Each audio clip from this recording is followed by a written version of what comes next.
Students, Unacademy platform के बारे में तो आप लोग जानते ही होंगे। तो अनअकैडमी पे अब से जब भी कोई कोड आपसे मांगे तो आपको झा सर, कैपिटल में झा सर कोड का यूज करना है, क्योंकि इस कोड का आप यूज करेंगे तो आपको ह्यूज डिस्काउंट जो है वो मिलेगा। अनअकैडमी में अभी काफी सारे बैचेस जो है वो शुरू हो रहे हैं, तो इस बैचेस को आप तुरंत जो है वो ज्वाइन करें। 29 दिसंबर से बैचेस शुरू हो रहे हैं और काफी सारे बैचेस 2022 के लिए, 2023 के लिए, यूपीएससी के।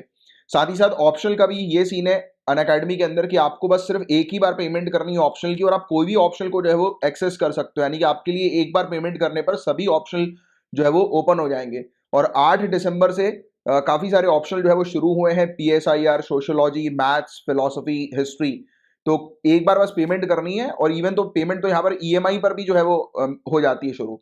और 15 दिसंबर से जिसका भी ज्योग्राफी ऑप्शनल है या हिस्ट्री ऑप्शनल है, मैनेजमेंट ऑप्शनल है, तो आप शुरू करो, तो आपको बिल्कुल लाइव क्लासेस मिलेंगी फ्रॉम डे वन।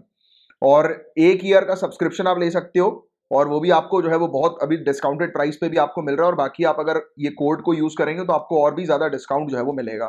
कैपिटल में झा सर कोड को यूज करना है आपको। और यहाँ पर हर संडे, और 26 दिसंबर को अभी हुआ था, और 2 जनवरी को अभी होने वाला है quiz. Sunday to Sunday quiz होता है, और 56 क्वेश्चन का क्विज होता है, 1 घंटे का होता है, सुबह 11 बजे होता है। इसमें आपको स्कॉलरशिप भी मिलती है।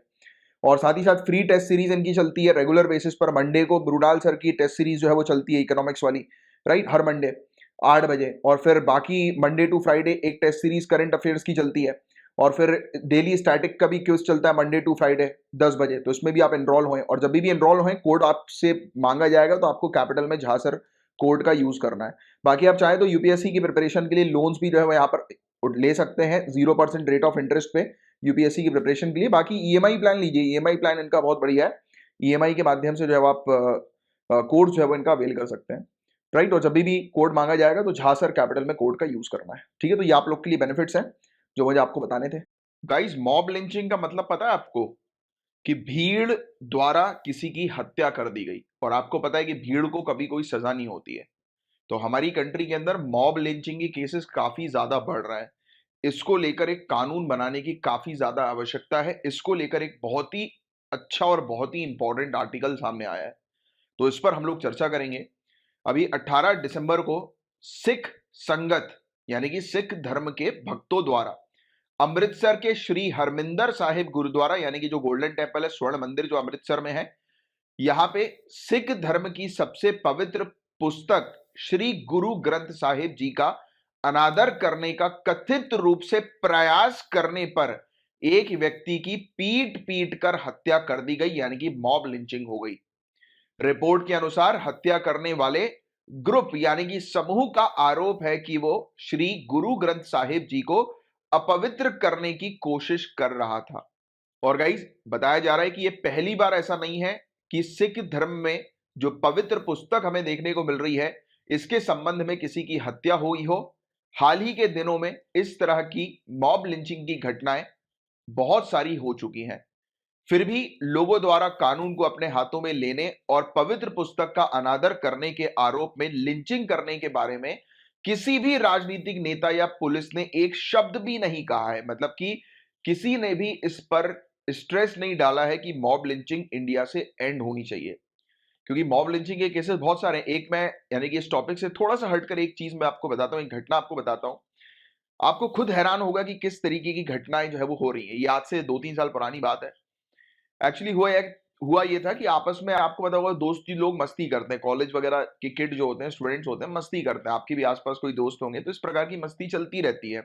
इन्होंने क्या किया कि मस्ती के तौर पर एक लड़के की फोटो, अपने ग्रुप के एक लड़के की फोटो जो है वो डाली, और नीचे व्हाट्सएप पर लिख दिया कि इससे सावधान रहे, ये बच्चे पकड़ने वाला लड़का है, राइट। इससे सभी लोग सतर्क हो जाए, सावधान हो जाए, जहां दिखाई दे अपने नजदीकी पुलिस थाने में इसकी रिपोर्ट करें या सूचित करें नजदीकी पुलिस थाने में। तो ऐसे करके एक व्यक्ति ने मैसेज बना दी, अपने ग्रुप में डाल दिया। अब वो मैसेज वायरल हो गया। अब भाई साहब, वो जो व्यक्ति था जिसकी वो फोटो थी, ये गांव से गुजरा। अब गांव के लोगों ने इसको पहचान लिया व्हाट्सएप पर इसकी तस्वीर देखकर। उस बच्चे को, मुश्किल से कॉलेज का बच्चा था, उस बच्चे को गांव वालों ने पीट पीट कर उसकी हत्या कर दी। उसका आरोप भी नहीं था। एक, यहां पर दो केसेस सामने आ गए। एक तो मॉब लिंचिंग का केस, दूसरा केस कौन सा है? दूसरा केस है फेक न्यूज का या फेक मीडिया का, इस प्रकार की फेक आर्टिकल्स का। तो ये ऐसे दो केसेस सामने हैं। तो हमारी कंट्री में दोनों ही बहुत ज्यादा मात्रा में, फेक न्यूज भी बहुत तेजी से स्प्रेड होती है, और इस प्रकार की जो घटना है मॉब लिंचिंग की, ये भी बहुत ज्यादा हमें देखने को मिलती है। तो इस पर रोक लगाने की सख्त आवश्यकता है, इस पर एक कानून, कठोर कानून बनाने की सख्त आवश्यकता है, और वही इस आर्टिकल के तहत हम लोग डिस्कस कर रहे हैं। तो मॉब लिंचिंग की अभी रीसेंट जो घटनाएं हैं, रीसेंट इंसिडेंट्स जो हमें देखने को मिले, इस पर अगर हम लोग थोड़ा गौर फरमाएं, और तो पिछले महीने आसाम में एक 23 वर्ष के छात्र नेता की भीड़ ने कथित तौर पर हत्या कर दी। अक्टूबर के महीने में एक व्यक्ति की कथित रूप से पीट पीट कर हत्या कर दी गई, उसके अंगों को काट दिया गया, और 3 कृषि कानून के खिलाफ किसानों के विरोध स्थल सिंधु बॉर्डर पर उसे मरने के लिए छोड़ दिया। यार लोग, मतलब एक व्यक्ति को काट कर लटका दिया था यार पुलिस बैरिकेड में। आप सोचिए, आपको पता होगा, शायद आप में से काफी सारे लोगों ने इस न्यूज पर गौर किया होगा।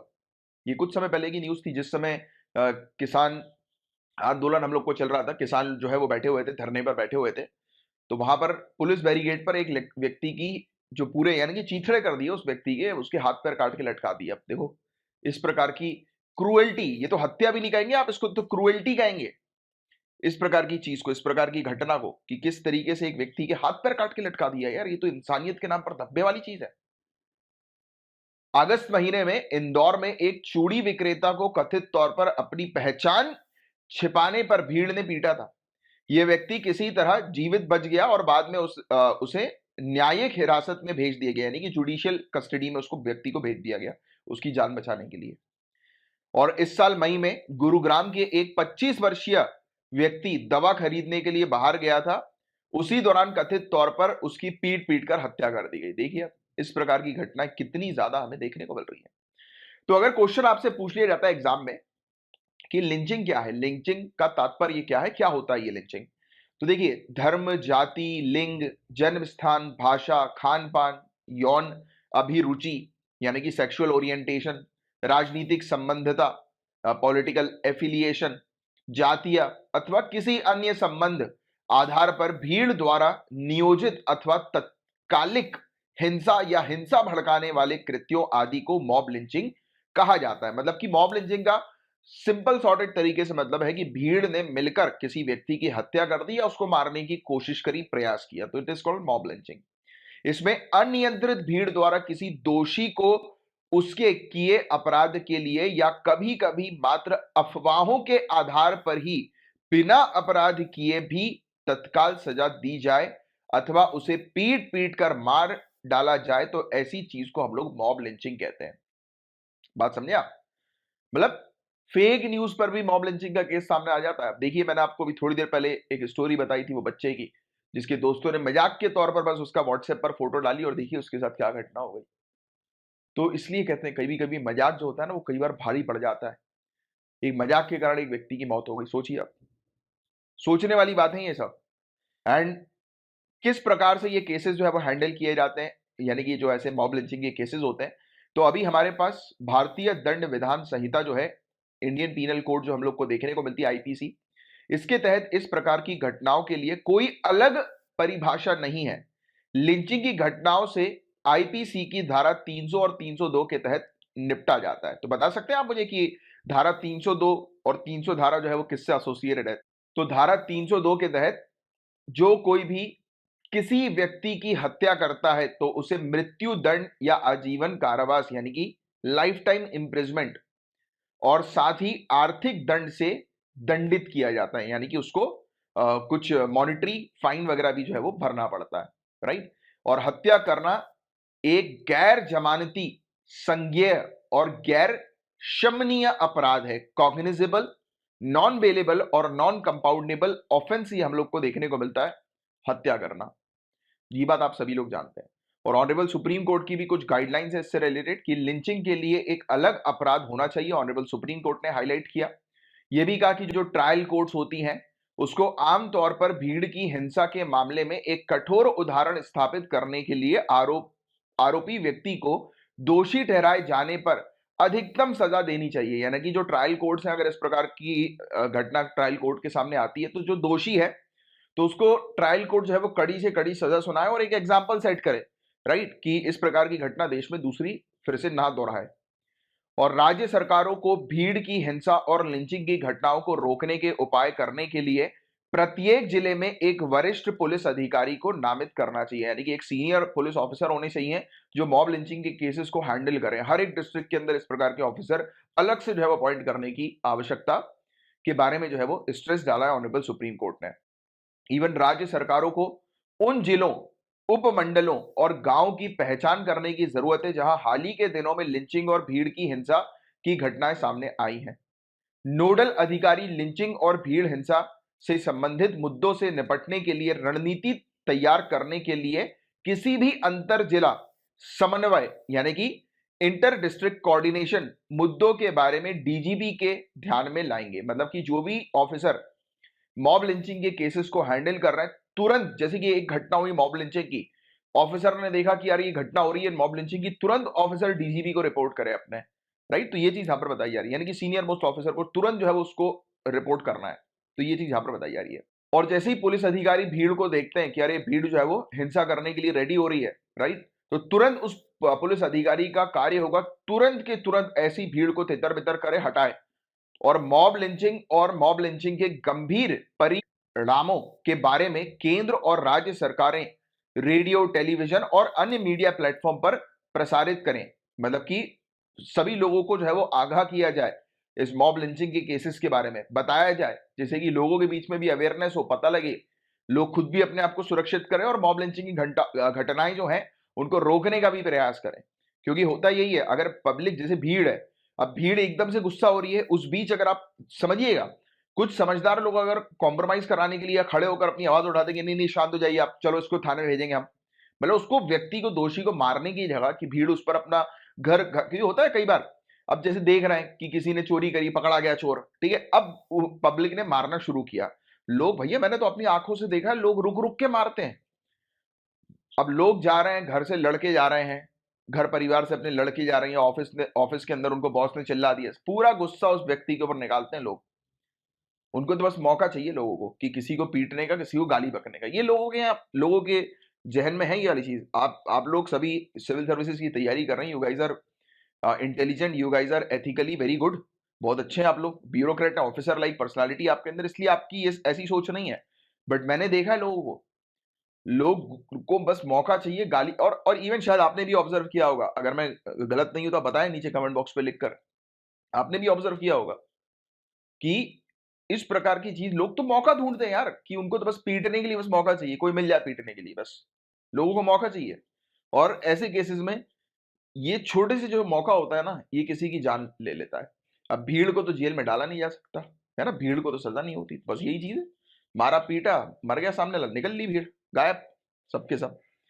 और राज्य पुलिस द्वारा किए गए उपायों के बावजूद यदि स्थानीय पुलिस के ध्यान में यह आता है कि लिंचिंग या भीड़ की हिंसा की घटना हुई है, तो अधिकार क्षेत्र का पुलिस स्टेशन तुरंत एफआईआर दर्ज करेगा। पहली बात तो जैसी वायरलेस पे किया एक पुलिस वाले ने कि ये फलाना क्षेत्र पर जो है ये मॉब लिंचिंग की घटना हो रही है, भीड़ जो है वो एकदम से आक्रोश में आकर एक व्यक्ति को मार रही है, इस प्रकार की जैसी वो हुई रेडियो पर, मतलब पुलिस के जो रेडियो होता है वायरलेस, उस पर जैसे ये न्यूज गई, डीजीपी तक न्यूज पहुंची, तो ऑब्वियस सी बात है कि उस दौरान पूरे आसपास के एरिया पे तुरंत जो है वो न्यूज पहुंचाई जाए कि किस क्षेत्र पे हो रही है, और जिस क्षेत्र पे ये घटना हुई उस क्षेत्र का जो पुलिस थाना है वो तुरंत जो है वो एफआईआर दर्ज करे उस घटना से रिलेटेड, है ना, और तुरंत कार्रवाई पे जो है वो निकल पड़े। और राज्य सरकारें सीआरपीसी की धारा 357 ए के प्रावधानों के आलोक में लिंचिंग या भीड़ हिंसा पीड़ित मुआवजा योजना तैयार करें।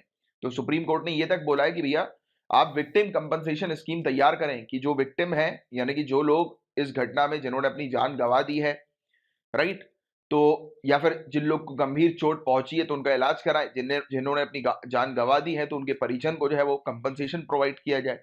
क्योंकि आपको नहीं पता, हो सकता है कि जिसकी जान चली गई वो एक लौता अपने परिवार में कमाने वाला हो, फिर क्या होगा उसके परिवार का, है ना। तो ये चीज है, तो इसलिए विक्टिम कंपनसेशन स्कीम लाने की बात करी ऑनरेबल सुप्रीम कोर्ट ने। यदि कोई पुलिस अधिकारी या जिला प्रशासन का कोई अधिकारी अपने कर्तव्य को पूरा करने में विफल रहता है तो इसे जानबूझकर लापरवाही का कार्य माना जाएगा।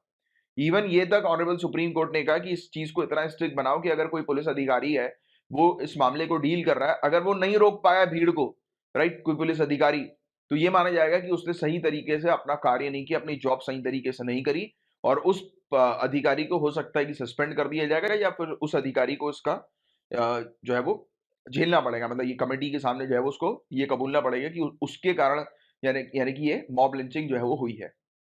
तो इस प्रकार की चीज़। तो कुल मिलाकर ऑफ़िसर को ही आप जो है वो बना रहे हो, मतलब घेरे में ला रहे हो कि अगर ऑफ़िसर कंट्रोल नहीं कर पाया तो ये फिर ऑफ़िसर की रिस्पॉन्सिबिलिटी होगी। ऑफ़िसर को पूरा ज़िम्मा जो है वो अपने सर पे लेना पड़ेगा इस मॉब लिंचिंग का। तो इससे क्या फ़ायदा होगा? इससे फ़ायदा ये होगा कि ऑफ़िसर और स्ट्रिक्ट हो जाएँगे। मतलब जैसे ही कोई ऑफ़िसर देख कई बार होता है ना कि मतलब जैसे कि कुछ लोग हैं, मैं आप लोग की बात नहीं कर रहा, आप आने वाले समय के सीनियर ऑफ़िसर्स बनने वाले हो, यू गाइज़ की बात नहीं हो रही। कुछ ऐसे ऑफ़िसर्स होते हैं आपको भी पता है ये बात सच है। कि जो बोलते हैं कि अरे हमें क्या करना, कौन पड़ेगा चक्कर में, छोड़ो फालतू रिपोर्ट करनी पड़ेगी, पूरा वो बनाना पड़ेगा, चार्जशीट वगैरह रिपोर्ट करके बतानी पड़ेगी, घटना स्थल में क्या हुआ, इसके बारे में इन्फॉर्मेशन देनी पड़ेगी, तो लोग ये सब चीज़ों से हट जाते हैं, सोचते हैं छोड़ो भाड़ जाए तो क्या करना। बट पुलिस अधिकारी को जब रिस्पॉन्सिबल बनाया जाएगा, वो कोई पुलिस अधिकारी उस क्षेत्र में है और उस क्षेत्र में ये घटना हो गई, अगर वो उस घटना को कंट्रोल करने में विफल रहा, तो उसके खिलाफ फिर कार्रवाई होगी भैया। तो इससे पुलिस भी जो होगी वो अकाउंटेबल बन जाएगी। तो ये वाली भी एक इंपॉर्टेंट चीज़ है जो GS paper 4 point of view से भी इंपॉर्टेंट है ये वाली चीज़। और ये टॉपिक तो पेपर 2, पेपर 4, इवन पेपर 1 में भी आप इसका उपयोग कर सकते हैं अलग टाइप से, अलग तरीके से, है ना? तो ये चीज़ हमें देखने को मिल रही है। चलिए एनीवेज़ पेपर 1 में जैसे आपके पास डाउट आएगा कि सर पेपर 1 में तो समझ में नहीं आया कि किस तरीके से हम लोग करेंगे, तो मैं आपको सिंपल सी चीज़ समझा देता हूँ। देखो होता क्या है कि जैसे कि फॉर एग्ज़ाम्पल पेपर 1 में आपके पास एक कोई टॉपिक हिस्ट्री से एसोसिएटेड कुछ टॉपिक आ रहा है, राइट? जैसे कि हिस्टोरिकल जैसे कि लेट्स से कि अगर हम बात करें जैसे कि धर्म से रिलेटेड कुछ टॉपिक आ गया, राइट? हिस्टोरिकली क्योंकि रिलीजन से रिलेटेड क्वेश्चन अक्सर हिस्ट्री वगैरह में हम लोग को देखने को मिल जाते हैं। तो आप वे फॉरवर्ड में मेंशन करेंगे, यानी कि लास्ट में जब अपने आंसर को कंक्लूड करेंगे तो आप यही चीज़ लिखेंगे कि कई बार धर्म के आधार पर भी दंगे हो जाते हैं और मॉब लिंचिंग के केसेस जो है वो देखने को मिल जाते हैं और हालियों की कुछ घटनाओं के बारे में आप मेंशन कर सकते हैं, जैसे कि अभी गुरु ग्रंथ साहिब का हमने घटना जो है वो देखी, राइट? तो आरोपी को पुलिस में दाखिल करना चाहिए। अगर भीड़ ने उसको पकड़ भी लिया है तो उस भीड़ को ही समझना चाहिए कि नहीं इसे हमें मारना नहीं है, राइट? उसको उठा के पुलिस को जो है वो सौंपे जिंदा। पता लगा आपने मार दिया, अधमरा कर दिया, राइट? अब वो पुलिस के सामने वो बयान ही नहीं दे पा रहा, पुलिस को भी समझ में नहीं आ रहा कि भाई इससे बयान ले क्या करें, राइट? तो फिर वो दिक्कत वाली कहानी है ना। तो फिर उसको आपको पकड़ो, आप पकड़ने के बाद भागने की कोशिश करें तो होता है ये बात, नॉर्मल सी बात है, ये बिल्कुल प्रैक्टिकल चीज है। वो भागने की कोशिश करेगा तो 3-4 उसमें चपेट लग जाए कि वो भागे ना, जिससे कि वो अपने आप को सरेंडर करे। जहां उसने अपने आप को सरेंडर किया वहां उसको बिठाओ गाड़ी में आराम से, उसको पहुंचाओ पुलिस थाने। तो ये कायदा होता है, राइट? उसको मारने की जगह, क्योंकि भीड़ को भी नहीं पता ना, भीड़ में मौजूद लोगों को भी नहीं पता कि वो वाकई में आरोपी है या नहीं है। पता लगे वो बेचारा तो चोर को पकड़ने के लिए पीछे भागा था, लोगों को लगा यही चोर है और उसने उसी को पकड़ लिया, राइट? ऐसा भी हो सकता है कि नहीं हो सकता? फिर वो पुलिस का काम है, पुलिस इन्वेस्टिगेशन एजेंसी है भाई, वो इन्वेस्टिगेट करेगी पूरे मामले को। बात समझ रहे हो आप लोग? तो ये चीज, तो आज की डेट में क्या चीज करनी चाहिए? तो प्रत्येक बार ऑनर किलिंग, घृणा अपराधों, डायन हत्या और मॉब लिंचिंग की घटनाओं के होने पर इन अपराधों से निपटने के लिए विशेष कानून की मांग उठाई जाती है। लेकिन फैक्ट यह है, तथ्य यह है कि ये अपराध हत्याओं के अलावा और कुछ नहीं है। इसलिए आईपीसी और सीआरपीसी के तहत जो मौजूदा प्रावधान ऐसे अपराधों से निपटने के लिए जो बनाए गए हैं वो पर्याप्त है। मतलब कह रहे हैं कि आपको इससे हटकर भी कुछ कानून बनाने की जरूरत नहीं, क्योंकि ऑलरेडी हमारे पास दंड देने के कानून है। क्योंकि अगर भीड़ द्वारा मृत्यु हो रही है तो मृत्यु करने पर तो सजा जो मिलनी चाहिए वो तो है ही ना हमारे पास, आईपीसी की 302 जिसके बारे में अभी हमने डिस्कस किया, राइट? तो ये चीज है। और साथ ही साथ ये कहा गया कि पूनावाला मामले में निर्धारित दिशा निर्देशों यानी कि जो गाइडलाइंस जो बनाई गई थी पूनावाला मामले में, तो इसी के साथ हम मॉब लिंचिंग से निपटने के लिए पर्याप्त रूप से सक्षम है। तो ऑलरेडी हमारे पास जो आईपीसी सीआरपीसी में जो धाराएं हैं ये हो गई, और साथ ही साथ जो गाइडलाइंस है सुप्रीम कोर्ट की ये हो गई। तो ये पूरी चीज कह रहे हैं कि मॉब लिंचिंग से निपटने के लिए पर्याप्त है अगर इसको आप इफेक्टिवली इंप्लीमेंट करते हो तो। और इन अपराधों से निपटने के लिए मौजूदा कानूनों और प्रवर्तन एजेंसी मतलब कि जो इन्फोर्समेंट एजेंसी जो है इनको अधिक जवाबदेही बनाने की आवश्यकता है। मेन फोकस ये रखना है कि हमारी जो पहली बात तो जो ऑलरेडी कानून है उसको आप इफेक्टिव बनाओ, लागू करो प्रॉपर तरीके से, और जो हमारे अधिकारी हैं उनको अकाउंटेबल बनाओ कि यार वो जो है वो तरीके से जो है वो मामले की जांच करें, तरीके से मामले को रोकने पर प्रयास करें, राइट? अगर वो देख रहे हैं कि कहीं पर घटना हो रही है तो उसको तुरंत प्रयास करें उसको रोकने के ऊपर। साथ ही साथ कुछ राज्यों ने जो है वो इसके रिगार्ड में कुछ अटेम्प्ट्स भी किए, प्रयास भी किए। जैसे कि मणिपुर सरकार की बात करें तो मणिपुर सरकार पहली सरकार थी जो कि बिल लेकर आई थी मॉब लिंचिंग के अगेंस्ट 2018 में। फिर राजस्थान सरकार भी बिल लेकर आई अगस्त 2019 में। फिर वेस्ट बंगाल सरकार भी एक बहुत कड़ा कानून जो है वो लेकर आई मॉब लिंचिंग को रोकने के लिए। तो ये सब कुछ चीजें हैं मॉब लिंचिंग से एसोसिएटेड, जिसके बारे में आपको अच्छी जानकारी होनी चाहिए। और जो चीज अभी हमने कवर करी है वो मोर देन सफिशिएंट है। मॉब लिंचिंग का कोई टॉपिक आता है तो इतनी चीज आप मेंशन कर देंगे तो आपका आंसर बहुत अच्छा बन जाएगा। ठीक है, तो ये था गाइस पूरा ओवरऑल टॉपिक। गाइस अगर इंसान की इंसानियत जिंदा रहती तो काफी सारे कानून बनाने की आवश्यकता पड़ती ही नहीं। तो आज ऐसे ही एक कानून के बारे में हम लोग डिस्कस करेंगे, prevention of cruelty to animals act 1960, पशु क्रूरता निवारण अधिनियम 1960। तो पेपर 2 पॉइंट ऑफ व्यू से काफी इंपॉर्टेंट टॉपिक है। ये टॉपिक हम लोग इसलिए डिस्कस कर रहे हैं क्योंकि ऑनरेबल सुप्रीम कोर्ट ने अलाउ किया है महाराष्ट्र को कि महाराष्ट्र जो है 400 साल पुरानी परंपरा ट्रेडिशन इसको कंटिन्यू कर सकती है, बैलगाड़ी दौड़ की, बुलक कार्ट रेस की, जिसको ऑनरेबल सुप्रीम कोर्ट ने पहले बैन किया था। तो 2014 का केस था। उससे पहले तमिलनाडु सरकार, आप जानते हैं कि तमिलनाडु के अंदर जल्लीकट्टू करके एक हम लोग को आयोजन जो है वो देखने को मिलता है। ये भी एक प्रकार की रेस ही हम लोग को देखने को मिलती है। और ये रेस टाइप की नहीं कहेंगे आप, इसमें होता ये है कि कंट्रोल में किया जाता है बैल को। बैल जो होता है ना वो दौड़ लगाता है, सांड दौड़ लगाता है और उसको कंट्रोल में करना पड़ता है, अपने नियंत्रण में करना रहता है। तो इस प्रकार का एक कार्यक्रम हम लोग को तमिलनाडु के अंदर देखने को मिलता था। तो इसको ऑनरेबल सुप्रीम कोर्ट ने बैन कर दिया था। और इसी के बाद, इसको बैन करने के बाद, जल्लीकट्टू को बैन करने के बाद ऑनरेबल सुप्रीम कोर्ट ने महाराष्ट्र के अंदर जो बैलगाड़ी दौड़ जो होती थी उसको भी बैन कर दिया। कहा कि काफी सारे इसमें ऐसे मतलब जैसे एनिमल को प्रोटेक्ट करने के लिए काफी सारे ऐसे प्रोविजंस हम लोग को अलग अलग कानून में देखने को मिलते हैं, जिसका उल्लंघन जो है ये बैलगाड़ी या बुलक कार्ट रेस या बैलगाड़ी दौड़ जो है वो कर रही है महाराष्ट्र के अंदर, राइट। फिर अप्रैल 2017 में महाराष्ट्र असेंबली ने कानून जो है वो लेकर आई, जिसमें कहा कि बैलगाड़ी बुलक कार्ट रेस जो हम लोग को देखने को मिलती है, बैलगाड़ी दौड़ जो हमें देखने को मिलती है, उसको शुरू किया जाए। बट हुआ ये कि 2017 में जैसे ही महाराष्ट्र सरकार ये कानून लेकर आई, बॉम्बे हाई कोर्ट ने एक इंटरिम ऑर्डर के तहत महाराष्ट्र सरकार को राज्य में कहीं भी बैलगाड़ी दौड़ की अनुमति देने से रोक दिया, राइट। और इसके बाद राज्य ने सुप्रीम कोर्ट में अपील दायर करी और फिर फाइनली अभी केस मामला चल ही रहा है। बट ऑनरेबल सुप्रीम कोर्ट ने कह दिया कि जब तक मामला जो है वो रिजॉल्व नहीं हो जाता तब तक आप जो है बुलक कार्ट रेस को कंटिन्यू कर सकते हो, राइट। बट आपको थोड़ा सा ध्यान में रखना है कुछ जो प्रोविजंस है prevention of cruelty to animals act 1960 के, राइट। और कुछ नियम जो महाराष्ट्र सरकार ने बनाए हैं, तो बस उसको आप ध्यान में रखिए और उसको ध्यान में रखते हुए ये बैलगाड़ी रेस कंटिन्यू करें। मतलब कि बैलगाड़ी रेस में पशुओं को नुकसान नहीं पहुंचना चाहिए, राइट। उनका एक्सप्लॉइटेशन नहीं करना है। बाकी आप रेस अभी कंटिन्यू करो जब तक कि इस पर फाइनल जजमेंट जो है वो नहीं आ जाता, पूरा अंतिम फैसला जो है वो नहीं आ जाता कोर्ट की तरफ से, राइट। तो ये चीज हम लोग को अभी के लिए एट प्रेजेंट देखने को मिल रही है। पर आपको prevention of cruelty to animals act 1960 के बारे में थोड़ी सी आइडिया होनी चाहिए। वैसे तो नाम से ही समझ में आ रहा है, prevention of cruelty to animals, क्रूरता, पशु क्रूरता निवारण।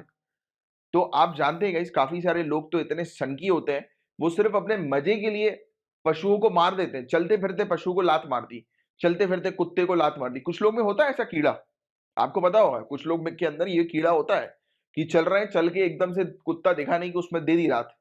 ये कोई तरीका है? इस तरीके से करना चाहिए? नहीं करना चाहिए। ये घटिया लोगों की घटिया हरकतें हैं।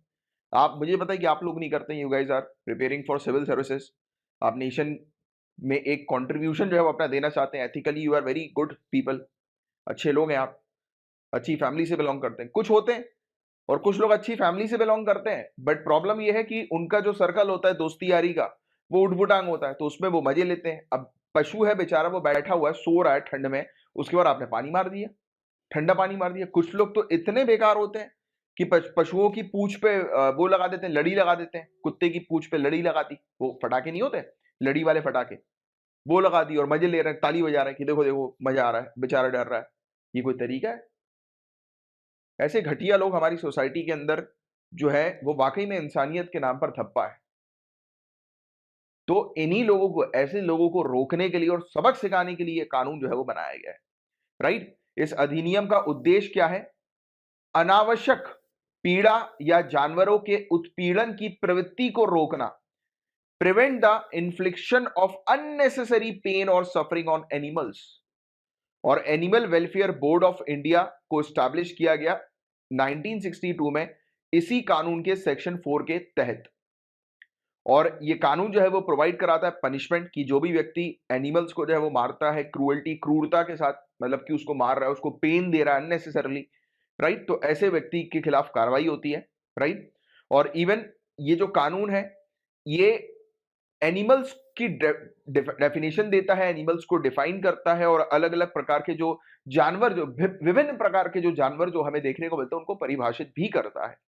साथ ही साथ इसमें कुछ गाइडलाइंस भी हैं कि अगर साइंटिफिक पर्पस के लिए एनिमल्स को आप एक्सपेरिमेंट के पर्पस के लिए यूज कर रहे हो तो आपको क्या गाइडलाइंस फॉलो करनी चाहिए, तो वो सब भी इसमें लिखा हुआ है प्रॉपर तरीके से, राइट।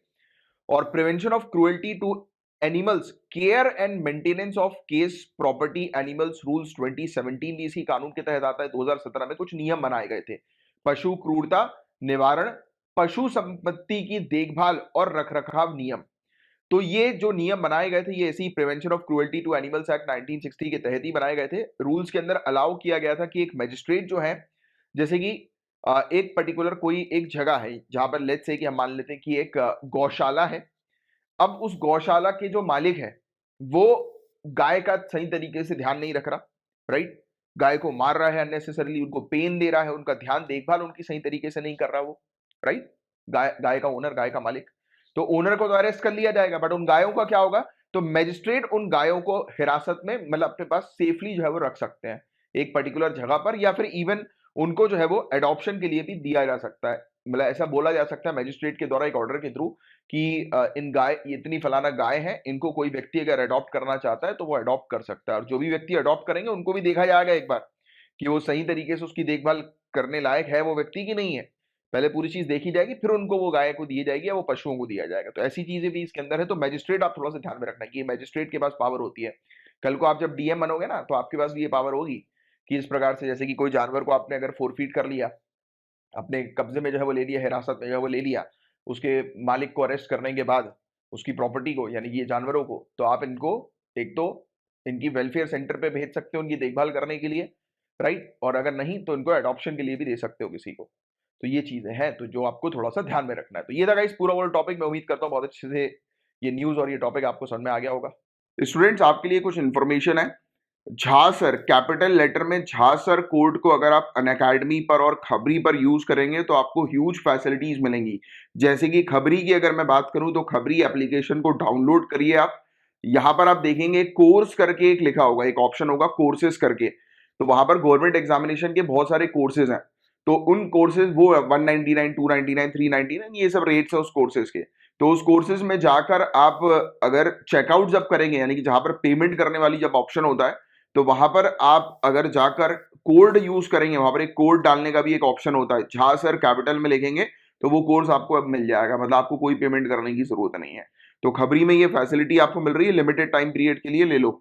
और बाकी अनअकैडमी की बात करें तो ये भी लिमिटेड टाइम पीरियड के लिए है। अनअकैडमी से कुछ भी चीज आप परचेज करते हो, आपका फ्रेंड परचेज करता है, कुछ भी, कोई सी भी फील्ड का, चाहे ऑप्शन लेना है यूपीएससी के लिए, चाहे गेट की प्रिपरेशन करनी है आपके दोस्त को, तो उसको भी दे दो कोड, राइट। झासर कैपिटल में झासर का यूज करेंगे तो आपको यहाँ पर डिस्काउंट मिल जाएगा। आपका जो भी फाइनल पेमेंट हो रही होगी तो उसमें आपको ह्यूज डिस्काउंट मिल जाएगा। तो ये फैसिलिटी अवेल करो, ये मेरे स्टूडेंट्स के लिए दो फैसिलिटीज है अभी।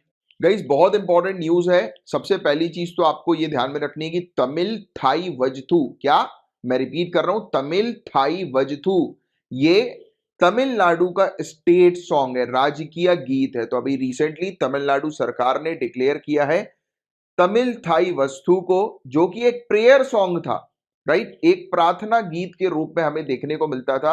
अब ये स्टेट सॉन्ग के तौर पर, राजकीय गीत के तौर पर डिक्लेयर कर दिया गया है।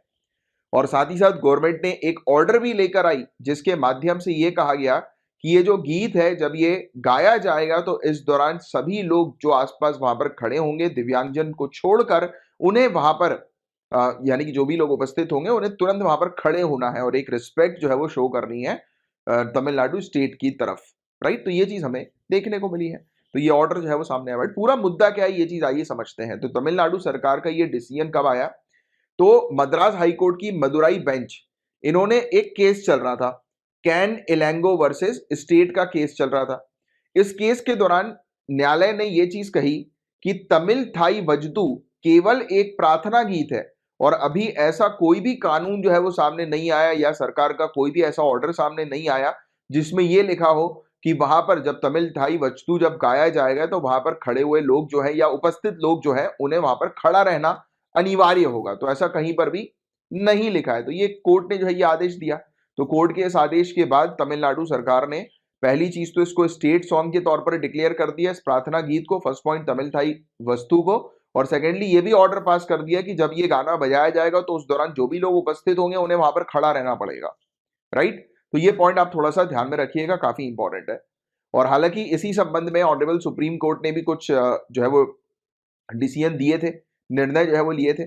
तो उच्च न्यायालय ने वर्ष 1986 के बीजो इमैनुअल वर्सेस केरला स्टेट के मामले का उल्लेख किया, जिसमें ऑनरेबल सुप्रीम कोर्ट ने यहोवा के साक्षी संप्रदाय के 3 बच्चों के स्कूल में पुनः प्रवेश का आदेश दिया। इन बच्चों को राष्ट्रीय गान गाने से इनकार करने के कारण स्कूल से निष्कासित कर दिया गया था। उस समय ऑनरेबल सुप्रीम कोर्ट ने यह चीज कही थी कि कानून में ऐसा कोई प्रावधान नहीं है जो किसी को राष्ट्रगान गाने के लिए बाध्य करता हो।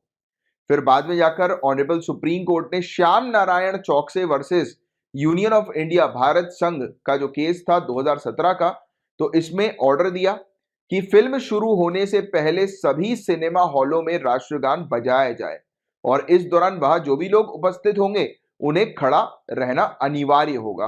हालांकि बाद में अदालत ने अपने इस मूल निर्देश को संशोधित करते हुए राष्ट्रगान प्रसारण के दौरान खड़ा होना वैकल्पिक और गैर अनिवार्य बना दिया, यानी कि ऑप्शनल और नॉन मैंडेटरी जो है वो बना दिया। बट हाईकोर्ट ने कुछ सवाल उठाए हैं। उच्च न्यायालय ने कहा है कि यद्यपि ये सच है कि तमिल थाई वस्तु के गायन के दौरान श्रोतागण पारंपरिक रूप से खड़े हो जाते हैं, सवाल यह है कि क्या यही सम्मान प्रदर्शित करने का एकमात्र तरीका है। मतलब इन्होंने क्वेश्चन उठाया, क्या सिर्फ एक लौता ऐसा मोड है रिस्पेक्ट को दिखाने का कि आप खड़े हो।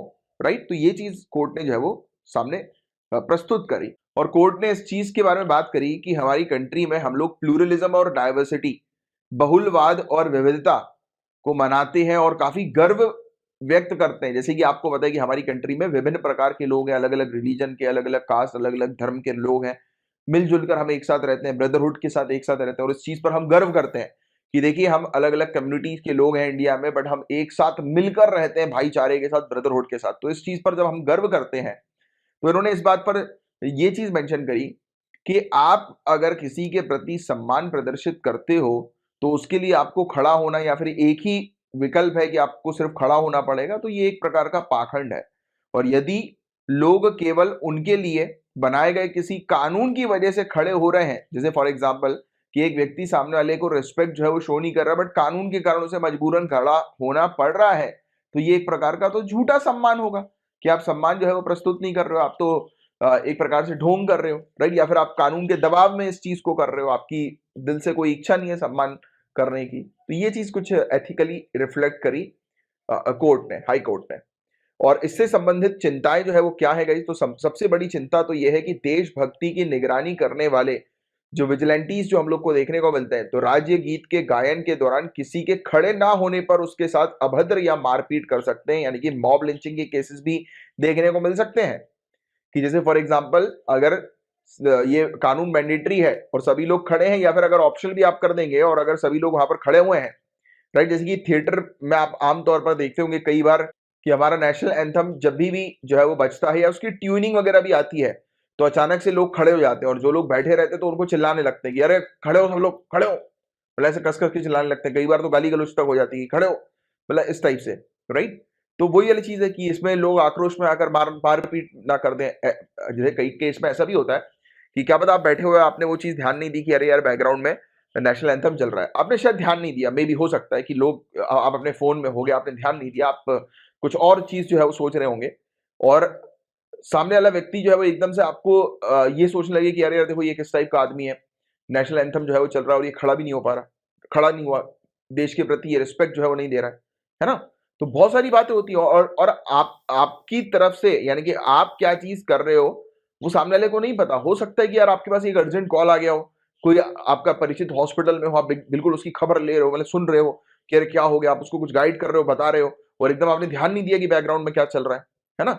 और आप बैठे हुए हो और एकदम से भीड़ ने आके आपको मारना शुरू कर दिया, फिर तो मॉब लिंचिंग हो जाएगी। तो ये है चिंता वाली बातें, इससे जुड़े कंसर्न्स, राइट? और राष्ट्र गौरव अपमान निवारण अधिनियम 1971, prevention of insults to national honour act 1971 के तहत इस तरह के प्रतिबंध लगाने संबंधी कोई प्रावधान नहीं किया गया है, यानी कि कानून भी ऐसा नहीं है जो कि इस चीज को जो है वो मैंडेटरी करार करे। बट फिर भी इस प्रकार के सरकारी ऑर्डर्स हम लोग को देखने को मिलते हैं, राइट, समय समय पर, जिसके बारे में आपको जानकारी होनी चाहिए। और देखिए, सरकारी ऑर्डर है तो ऑब्वियस सी बात है, सरकार की इसमें मोहर लगी हुई है, यानी कि वो लीगलाइज है। बट आपको इसके तरह तरह के पॉइंट ऑफ व्यू जो है वो ध्यान में रखते हुए आंसर्स लिखने पड़ेंगे। जैसे कि मैंने एक आपको दिया कि हो सकता है कि भाई सामने वाले व्यक्ति ने सुना नहीं, उसका ध्यान नहीं गया, वो किसी अर्जेंट टास्क में हो, क्या पता वो मैसेज कर रहा हो अपने किसी परिजन के बारे में पूछ रहा हो, राइट? और एकदम से अगर दूसरे लोग देखें कि अरे यार, ये तो जो है वो नेशन के प्रति रिस्पेक्ट जो है वो नहीं दिखा रहा, तो और उसको फिर मारने लगे, उसको गाली बकने लगे, तो फिर ये तो फिर एक क्राइम हो जाएगा, फिर मॉब लिंचिंग हमें देखने को मिलेगी, है ना? तो ये कुछ चीजें हैं जिस पर आपको थोड़ा सा ध्यान रखना है। गाइज, आपकी प्रिपरेशन को स्ट्रांग बनाने के लिए कुछ फैसिलिटीज अब आपको प्रोवाइड की जा रही हैं आपके Jha sir academy for IAS पे। आपको रेगुलरली फ्री डेली क्विज जो है वो प्रोवाइड किया जा रहा है, प्रीलिम्स का भी, प्रीलिम्स का यानी कि एमसीक्यूज आपको प्रोवाइड किए जाते हैं रात में 9 पीएम पे, और daily answer writing, mains answer writing की प्रैक्टिस होती है 8 पीएम पे। ये सभी के लिए अवेलेबल है। यहाँ पर आपको क्वेश्चंस मॉर्निंग में दे दिए जाते हैं सुबह 10 बजे से पहले, ये टेलीग्राम चैनल पर। इस टेलीग्राम चैनल की लिंक आपको डिस्क्रिप्शन पर भी मिल जाएगी। अगर नहीं मिलती है तो इस नंबर पर कांटेक्ट करके आप पूछ लीजिएगा, व्हाट्सएप के जरिए आप कांटेक्ट कर सकते हैं। तो प्रीलिम्स के लिए भी आपको जो है मतलब सुबह ही टॉपिक्स दे दिए जाते हैं आपको क्या पढ़ना है। मेंस के आपको कुछ क्वेश्चंस दे दिए जाते हैं जिसको आप आराम से जो है वो लिखें, और रात में 8 बजे 8 पीएम पर मेंस का वीडियो आ जाता है, और साथ ही साथ प्लस टेलीग्राम के चैनल पर इसकी पीडीएफ भी आ जाती है। तो पीडीएफ भी आपको फ्री में मिल जाएगी, तो आप इसको जो है वो डाउनलोड करें और रेगुलर बेसिस पर मेंस आंसर राइटिंग की प्रैक्टिस करें। और वैसे ही हमारे पास प्रीलिम्स की भी प्रैक्टिस होती है। 9 पीएम पर सुबह टॉपिक आ जाएगा, रात में 9 बजे वीडियो भी आ जाएगा, और साथ ही साथ पीडीएफ भी आपको मिल जाएगी, राइट, टेलीग्राम के चैनल पर। और साथ ही साथ जो करंट अफेयर्स के हमारे रेगुलर लेक्चर्स होते हैं उसकी पीडीएफ भी जो है वो आपको मिल जाती है, पीपीटी पीडीएफ, ये हमारे टेलीग्राम के चैनल पर जो है वो आपको मिल जाएगी। तो ये पूरी फैसिलिटीज हम लोग आपको प्रोवाइड करा रहे हैं। साथ ही साथ हमारे काफी सारे पेड कोर्सेज भी हैं, राइट, प्रीमियम कोर्सेज, जिसको आप अवेल कर सकते हैं। करंट अफेयर्स का भी प्रीमियम कोर्सेज है, लाइव सेशन, डाउट सेशन वाला। मेंस आंसर राइटिंग की तो 500 प्लस क्वेश्चंस की प्रैक्टिस आपकी करवाई जा रही है, आपके आंसर्स को चेक किया जाता है, आपकी गलती पॉइंट आउट की जाती है, और आपको कैसे इंप्रूव करना है उसके सजेशंस दिए जाते हैं, राइट। तो ये पर्सनली हर एक स्टूडेंट की कॉपी चेक करके जो है वो इस प्रकार से ऑपरेट होता है। तो 500 प्लस क्वेश्चंस की आपकी प्रैक्टिस कराई जाएगी मेन से पहले पहले, और ये वाली फ्री प्रैक्टिस तो अलग ही चल ही रही है, राइट। साथ ही साथ हमारा जनरल स्टडीज का एक बैच है 1 2 3 4, पेपर 1 2 3 4, जीएस पेपर 1 2 3 4, पूरी तरह से स्टार्टिंग फ्रॉम जीरो जो है वो आपकी तैयारी करवाई जाएगी। अगर हमारे कोर्सेज से रिलेटेड इन्फॉर्मेशन चाहिए तो इस नंबर पर आप व्हाट्सएप करके इन्फॉर्मेशन जो है वो ले सकते हैं। Guys, now we will discuss a very important topic. GS paper 2 और पेपर 3 दोनों पॉइंट ऑफ व्यू से ये टॉपिक इंपॉर्टेंट है। हम डिस्कस करेंगे पर्सनल डेटा प्रोटेक्शन बिल 2019 के बारे में, और साथ ही साथ इस बिल के लिए एक जॉइंट पार्लियामेंट्री कमेटी बनाई गई थी, यानी कि इस बिल को डिटेल में स्टडी करने के लिए एक जॉइंट पार्लियामेंट्री कमेटी बनाई गई थी, जिसके हेड थे बीजेपी एमपी पीपी चौधरी। और अब फाइनली 2 सालों के बाद इस कमेटी ने अपनी रिपोर्ट प्रस्तुत करी है। तो इस कमेटी ने क्या रिकमेंडेशन दिए हैं, तो सबसे पहले इस पर बात करते हैं। तो ये जो बिल है, इसका जो नाम है, टाइटल है पर्सनल डेटा प्रोटेक्शन बिल। तो कहा गया है कि इसमें जो शब्द है पर्सनल, निजी, निजी जो शब्द है इसमें, निजी डेटा संरक्षण विधेयक में जो शब्द निजी है उसको आप हटाइए, पर्सनल शब्द को हटाइए। तो ये रिकमेंड किया इन्होंने। अब क्यों हटाइए, तो बताया जा रहा है कि उद्देश्य ये दर्शाना है कि निजता को बेहतर ढंग से सुनिश्चित करने के लिए इस विधेयक में अनामक किए जा चुके, यानी कि एनोनिमाइज्ड निजी डेटा जैसे गैर निजी डेटा से भी संबंधित प्रावधान किए गए हैं। अब बहुत ध्यान से इस चीज को समझना कि इन्होंने पर्सनल वर्ड जो है, इस बिल से पर्सनल वर्ड जो है वो क्यों हटाने की बात करी, निजी वर्ड को क्यों हटाने की बात करी। देखिए, एक कोई वस्तु है, जैसे कि आपके हाथ में मोबाइल फोन है या आपके पास टैबलेट है या आपका लैपटॉप है, तो ये किसका है? आपका है, आपका पर्सनल है। बात समझिएगा, आपका मोबाइल आपका पर्सनल है, क्योंकि आप इस पर क्लेम कर रहे हैं कि ये मेरा मोबाइल है, आपने क्लेम किया है। अब किसी का मोबाइल कहीं पर गिर गया, ट्रेन से कोई व्यक्ति ट्रैवल कर रहा था, उसका मोबाइल गिर गया कहीं पर, राइट, मोबाइल स्विच ऑफ हो गया, टूट फूट गया, जो भी हुआ। अब वो मोबाइल तो पड़ा हुआ है, अब उस मोबाइल में डेटा भी होगा, है कि नहीं? मोबाइल के अंदर डेटा रहता है। अब ये मोबाइल के ऊपर कोई क्लेम नहीं करने आया कि ये किसका मोबाइल है, तो ये क्या है? एनोनिमाइज्ड। मतलब कि ये ऐसा डिवाइस है, ऐसा ऑब्जेक्ट है जिस पर कोई क्लेम नहीं कर रहा है, एनोनिमाइज्ड है, अनामक है, ये हम लोग को देखने को मिल रहा है, इस पर किसी का भी क्लेम नहीं है ना? तो अब ऑब्वियस सी बात है, क्लेम नहीं है, बट डेटा तो है इसमें भी, इस मोबाइल फोन के अंदर भी डेटा है जो पड़ा हुआ मिला, मोबाइल फोन जिस पर कोई क्लेम नहीं कर रहा है, जिसको कोई ये नहीं कह रहा है कि ये मेरी पर्सनल प्रॉपर्टी है, बट डेटा तो फिर भी उसी के अंदर है ना। तो कह रहे हैं कि ऐसा डेटा भी जिस पर कोई क्लेम नहीं करता है, जो पर्सनल डेटा नहीं है, उसका भी तो संरक्षण करना जरूरी है कि नहीं?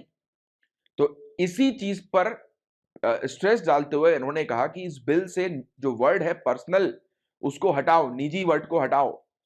और कहा यह गया कि सेंसिटिव पर्सनल डेटा वो किसी भी दूसरी फॉरेन गवर्नमेंट के साथ शेयर नहीं करना है या किसी एजेंसी के साथ शेयर नहीं करना है जब तक कि सेंट्रल गवर्नमेंट अप्रूव ना कर दे। मतलब क्लियर ये बात कही गई है कि सेंट्रल गवर्नमेंट के अप्रूवल के बिना डेटा इंडिया से बाहर नहीं जाएगा, ना किसी गवर्नमेंट एजेंसी के पास, ना किसी फॉरेन गवर्नमेंट के पास, राइट? इंडिया का डेटा। और एक और इंपॉर्टेंट बात ये कही गई कि हमारी कंट्री में जैसे कि सोशल मीडिया, जैसे फेसबुक है, ट्विटर है, तो ये सोशल मीडिया कंपनीज जो है, व्हाट्सएप वगैरह, तो कह रहे हैं कि जब तक इन कंपनी, यानी कि इनकी जो पेरेंट कंपनी है, ओरिजिनल कंपनी जो है इनकी, राइट, ऐसा नहीं कि देखो क्या होता है, अब बात समझना, मैं ओरिजिनल कंपनी या पेरेंट कंपनी का मैंने जिक्र आप लोग के सामने इसलिए किया, कई बार ऐसा होता है, जैसे फॉर एग्जांपल अगर हम लोग एप्पल की बात करें, एप्पल फोन के बारे में आप सभी लोग जानते होंगे, है ना? तो एप्पल कई बार क्या करती है, दूसरी कंपनीज को जो है वो कॉन्ट्रैक्ट करती है दूसरी कंपनियों के साथ, कि कोई फलाना दूसरी कंपनी जो है वो एप्पल के बिहाफ में उसके प्रोडक्ट की सर्विसिंग करे, उसके प्रोडक्ट को बेचे, है ना? कई बार ऐसे भी केसेस हमें देखने को मिलते हैं, जो मेन जो कंपनी होती है ना, वो दूसरी कंपनी के साथ एक कॉन्ट्रैक्ट कर लेती है, एग्रीमेंट कर लेगी कि हम हमारा प्रोडक्ट आप बेचिए, हम आपको ये लाइसेंस दे रहे हैं, है ना? तो ऐसा भी होता है। तो यहां पर इसलिए ऐसी चीज ना हो, गड़बड़ी ना हो, इसलिए साफ क्लियर किया है कि पेरेंट कंपनी जो है, जो ओरिजिनल कंपनी है उस प्रोडक्ट की, उस सोशल मीडिया की, तो ओरिजिनल कंपनी का ऑफिस जो होना चाहिए वो इंडिया के अंदर होना चाहिए। अगर उसका ऑफिस इंडिया में नहीं होगा तो वो कंपनी या फिर उस सोशल मीडिया कंपनी इंडिया में ऑपरेट नहीं कर पाएगी, राइट? उसको हम लोग ऑनलाइन जो है वो एक्सेस नहीं प्रोवाइड कराएंगे। तो ये चीज है मेन, ठीक है? मतलब कुल मिलाकर जो सोशल मीडिया कंपनी का ऑफिस होना जरूरी है, उसका पेरेंट कंपनी का ऑफिस होना जरूरी है, वरना वो कंपनी यहां पर स्टैब्लिश नहीं हो सकती इंडिया के अंदर।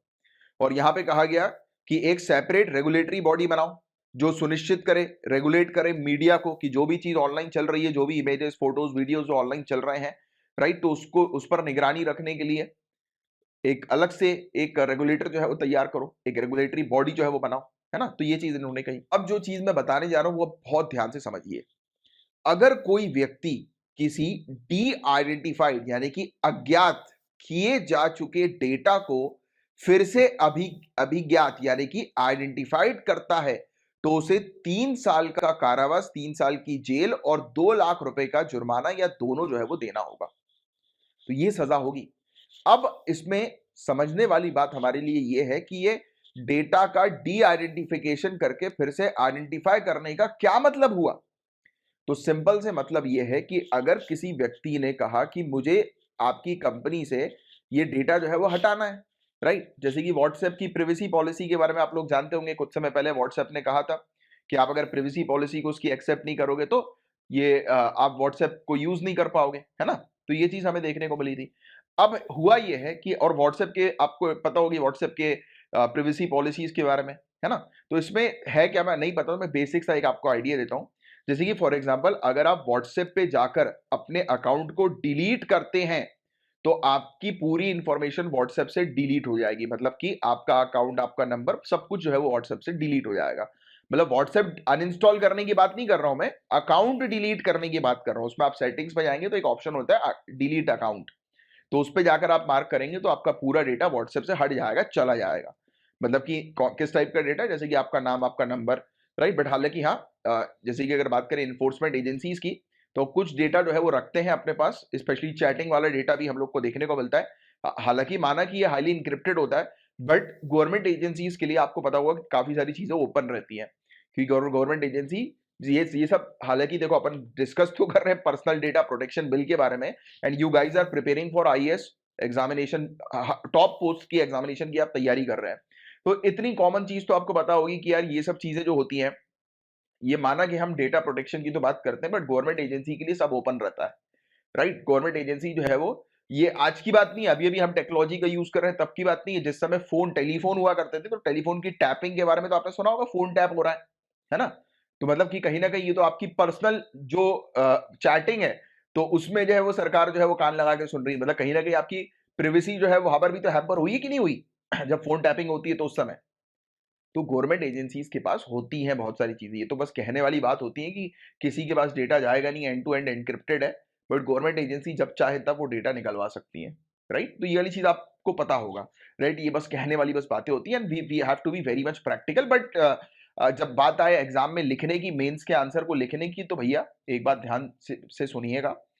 जब मेंस के आंसर को लिखें तो ये प्रैक्टिकल वाली बात अपने आंसर में मत रिफ्लेक्ट करें, राइट, क्योंकि वो फिर गड़बड़ी आपके लिए हो सकती है। इसलिए मैं आपको पहले से ही जो है वो चेतावनी दे देता हूं।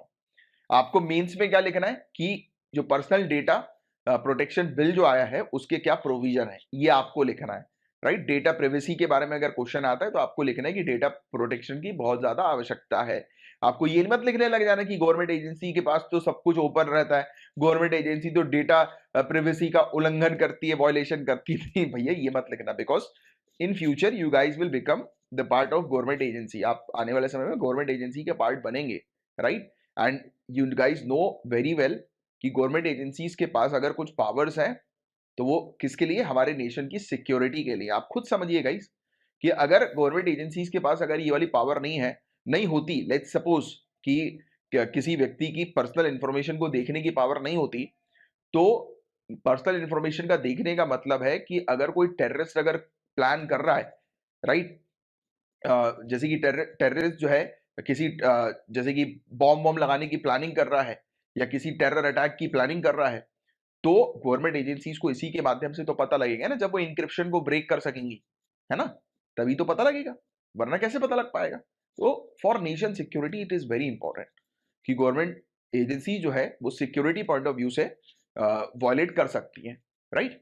But you don't have to like write this particular kind of thing कि इस प्रकार से चीजें मत लिखिएगा कि डेटा प्रोटेक्शन का उल्लंघन जो है वो गवर्नमेंट करती है, राइट। तो ऐसा बिल्कुल नहीं लिखिएगा, बिकॉज आने वाले समय में आप भी उसी का पार्ट बनने वाले हैं।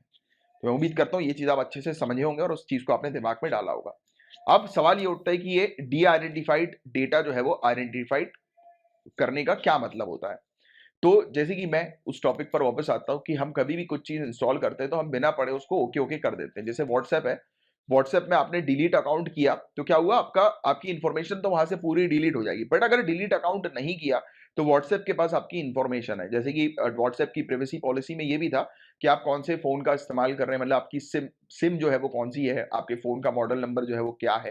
तो इस प्रकार की बेसिक इंफॉर्मेशन जो है वो व्हाट्सएप अपने पास रखेगा। तो ये क्या, ये तो इन्फॉर्मेशन है ना, ये एक प्रकार का डेटा है जो व्हाट्सएप अपने पास स्टोर करके जो है ये डेटा को रखेगा। अब लेट्स से कि आपने अकाउंट डिलीट कर दिया, तो क्या हुआ, आपने डी आइडेंटिफाई किया, यानी कि उस डेटा से अपने आप को अनलिंक कर दिया कि भाई इस डेटा से मेरा कोई मतलब नहीं है और इससे अब मुझे कोई अटैच ना करे, मुझसे ना जोड़े, अब इसको डिलीट किया जाए। बट आपने ऑलरेडी इस डेटा को डी आइडेंटिफाई करा चुके हो, या अथॉरिटी ने इस डेटा को, या किसी ने भी इस डेटा को डी आइडेंटिफाई करा दिया, बट किसी व्यक्ति ने इसको वापस से आइडेंटिफाई कर दिया, वापस से इस डेटा को आपके साथ, आपकी आइडेंटिटी के साथ जो है वो लिंक कर दिया। यानी कि ये फलाना कुछ डेटा रखा हुआ है, डेटा में मान लेता हूं कि कुछ सीरियल नंबर लिखे हुए हैं, ठीक है, जैसे मोबाइल के सीरियल नंबर, ये वो XYZ कुछ फैक्टर्स। अब आपने इसको डीलिंक कर दिया, अब ये डेटा जो है अब नहीं पता कि किस व्यक्ति का है, बट किसी ने अगर डीलिंक किए हुए डेटा को फिर से अगर लिंक कर दिया, फिर से अगर आइडेंटिफाई कर दिया, तो ऐसे व्यक्ति के खिलाफ कार्रवाई होगी, क्योंकि इसने क्या किया है, इसने क्राइम किया है। जब सामने वाले यूजर ने ऑलरेडी अपने डेटा को डीलिंक करवा दिया था, तो आपने क्या किया, उसकी बिना सहमति से उसको आपने आइडेंटिफाई कर दिया। और ऐसी चीजों में पता है, ये इसलिए ये डी आइडेंटिफाई टू आइडेंटिफाई का क्लॉज इसलिए सामने रखा है, क्योंकि आप एक एग्जांपल लेते हैं, जैसे फॉर एग्जांपल विसिल ब्लोअर का। कोई व्यक्ति है, किसी ने किसी घोटाले के बारे में, राइट, अगर इंफॉर्मेशन दी पुलिस अथॉरिटी को, और पुलिस अथॉरिटी ने, जैसे होता है ना कि कई बार जो लोग ऐसी इंफॉर्मेशन देते हैं वो अपने आप को एनोनिमस रखते हैं, राइट, मतलब अपना नाम जो है वो सामने नहीं लाते, बट किसी ने उनके नाम को अगर लिंक कर दिया कि ये डेटा जो है वो इस फलाना व्यक्ति के माध्यम से आया है, तो क्या होगा, उस व्यक्ति की तो जान जा सकती है ना, उस व्यक्ति की जान खतरे में हो सकती है कि नहीं? तो ये वाली चीज भी थोड़ी सी आप समझने के तौर पर ये चीज रख सकते हैं। बाकी डिजिटल कॉन्टेक्स्ट में डी आइडेंटिफाई टू आइडेंटिफाई का मतलब सिंपल सा सादा सा यही है कि एक ऐसा डेटा जिस पर सामने वाले व्यक्ति ने कहा कि मुझे इस डेटा के साथ लिंक ना करो, मुझे अलग करो, डीलिंक करो, बट फिर उसके ये करने के बाद अगर किसी ने उसको लिंक कर दिया उस व्यक्ति को, यानी कि उसके आइडेंटिटी को इरेज नहीं किया वहां से, तो फिर ऐसी कंपनी, ऐसे इंडिविजुअल के खिलाफ कार्रवाई होगी। और साथ ही साथ मैंने आपको बता ही दिया कि पर्सनल वर्ड जो है उसको हटाने की बात की गई है बिल से। सेंट्रल गवर्नमेंट, हालांकि सेंट्रल गवर्नमेंट के पास ये पावर है कि कुछ गवर्नमेंट एजेंसीज को ये एग्जेम्प्ट कर सकती हैं। ऑब्वियस ही बात है कि कौन सी गवर्नमेंट एजेंसीज होगी, तो हमारी रॉ, हमारी आईबी, तो इस प्रकार की जो हमारी सिक्योरिटी एजेंसीज जो होंगी, तो ऑब्वियस ही बात है कि उनको एग्जेम्प्ट किया जाएगा, बट वो भी सिर्फ एक्सेप्शनल सर्कमस्टांसेस में, यानी कि नेशन सिक्योरिटी के पॉइंट ऑफ व्यू से। एंड इसके अलावा गाइस कुछ रिकमेंडेशंस ऐसे भी हैं जो कि इंटरनेशनल स्टैंडर्ड्स के हैं, यानी कि यूरोपियन यूनियन के अंदर कुछ रूल्स रेगुलेशंस ऐसे भी हैं जो कि हमारे पर्सनल डेटा प्रोटेक्शन बिल के अंदर भी शामिल है। और इसी चीज के बारे में रिकमेंड किया है जॉइंट पार्लियामेंट्री कमेटी के द्वारा। इस कमेटी ने यही रिकमेंडेशन दिए हैं कि हमें क्या करना है कि यूरोपियन यूनियन के general data protection regulation EUGDPR, EUGDPR, European union general data protection regulation, तो यूरोप, मतलब आसान सिंपल शब्दों में यूरोपियन यूनियन में डेटा प्रोटेक्शन को लेकर जो कानून है, तो बताया जा रहा है कि इस बिल के अंदर कुछ ऐसी चीजें शामिल की गई हैं जो कि इंटरनेशनल स्टैंडर्ड्स वाली हैं, यानी कि जैसे कि कंसेंट, सहमति, कि आप जिसका डेटा ले रहे हो और उस डेटा का आप जो यूज करोगे, तो सामने वाले से पहले उसकी सहमति लो, राइट, कि आप उसके डेटा का यूज करेंगे, राइट। और अगर बाय चांस किसी कंपनी से डेटा लीक होता है, तो डेटा लीक होने के 72 घंटे के अंदर अंदर अथॉरिटीज को इन्फॉर्म करो कि भैया डेटा जो है वो यहां से लीक हो गया है। साथ ही साथ ये भी कहा गया कि अभी 2 साल का ट्रांजिशन पीरियड, या फिर आप कूलिंग पीरियड कह सकते हो, कि 2 साल का समय दिया जाएगा, जिस समय में यूरोपियन यूनियन के इस स्टैंडर्ड्स जो है उसको आप जो है वो इस कानून के अंदर लागू करें, हमारे कानून डेटा प्रोटेक्शन बिल के अंदर लागू करें। फिर एक डेटा फ्यूडिशियरी की यहां पर बात हो रही है, तो डेटा फ्यूडिशियरी कौन है, तो कोई भी नेचुरल या फिर लीगल पर्सन, या कोई पब्लिक अथॉरिटी, या कोई एजेंसी, या कोई बॉडी, कंपनी वगैरह, है ना, जो निर्धारित करती है कि जो डेटा प्रोसेसिंग के लिए जो लिया जा रहा है, राइट, तो उसका क्या पर्पस है, उसका क्या ऑब्जेक्टिव है। मतलब कि अगर आप किसी व्यक्ति के डेटा को ले रहे हो फर्दर यूज के लिए, तो उसका क्या ऑब्जेक्टिव होगा, तो इस चीज को निर्धारित करने के लिए एक अलग बॉडी सेटअप करने की बात की जा रही है। और इसमें इंडिया के अंदर एनजीओस भी इस पर्पस के लिए इंक्लूड किए जा रहे हैं, एनजीओस को भी शामिल किया जा रहा है, जो निर्धारित करेंगे, बताएंगे कि जो कंपनी डेटा ले रही है वो किस पर्पस के लिए ले रही है, निर्धारित करेंगे। और कमिटी ने यह भी रिकमेंड किया कि एक डेटा प्रोटेक्शन अथॉरिटी को बनाओ, उसका गठन करो, एक डीपीए का, डीपीए जो कि पर्सनल डेटा और प्रिवेसी के मामलों में डील करेगी, as well as non personal data के मामलों में भी डील करेगी। मतलब ऐसा डेटा जो कि एनोनिमस है, राइट, यानी कि एक पर्टिकुलर डेटा जिसके साथ किसी की आइडेंटिटी लिंक्ड नहीं है, नहीं, राइट, तो ऐसे जो नॉन पर्सनल डेटा होते हैं उसको भी देखने का काम करेगी डीपीए, राइट। तो ये चीज आप थोड़ा सा ध्यान में रखना डेटा प्रोटेक्शन अथॉरिटी के बारे में। और डेटा प्रोटेक्शन अथॉरिटी में कौन होंगे, तो एक चेयरपर्सन होंगे और कुछ मेंबर हम लोग को देखने को मिलेंगे जो कि अपॉइंट किए जाएंगे सेंट्रल गवर्नमेंट के द्वारा। एंड सेंट्रल गवर्नमेंट एक सिलेक्शन कमेटी के रिकमेंडेशन के आधार पर ये नाम जो है वो सजेस्ट करेगी कि किसको डीपीए में बनाना है, यानी कि डेटा प्रोटेक्शन अथॉरिटी के कौन मेंबर्स होंगे, कौन चेयरमैन होंगे।